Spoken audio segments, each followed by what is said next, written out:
Dans un récent rapport de l'Organisation internationale du travail, le Sénégal est classé dans le top 10 des pays les plus touchés par le chômage au monde. Selon les experts, le pays serait confronté à des défis en matière d'éducation, de soins de santé, d'épuisement des ressources et de développement économique. Une déclaration que le directeur général de l'Agence nationale de la maison de l'outil, ANAMO, a démenti en apportant des précisions sur les chiffres. Nous devons ajouter à cette définition donnée par la Banque mondiale d'autres facteurs à prendre en compte dans l'analyse du chômage, comme la compétence technique, le rapport au travail, la définition du chômage et de ce qu'est la main-d'œuvre disponible à travailler varie, toutefois selon les pays. Et le calcul peut également être influencé par de nombreuses variables. Les autorités de l'Agence nationale de la maison de l'outil affirment que le seul classement crédible trouvé sur le site du Bureau international du travail, classant les pays les plus touchés par le chômage, place le Malawi en tête, suivi de l'Afrique du Sud et du Kosovo.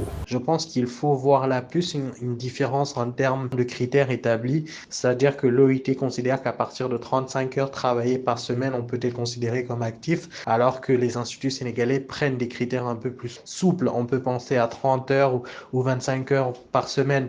Et aussi, il y a d'autres critères, notamment l'inscription sur les sites ou l'inscription sur les listes d'emploi. Si on considère qu'on n'est pas inscrit sur les listes d'emploi, on est déjà considéré comme étant un chômeur. Est-ce qu'on est en recherche active d'emploi ou pas?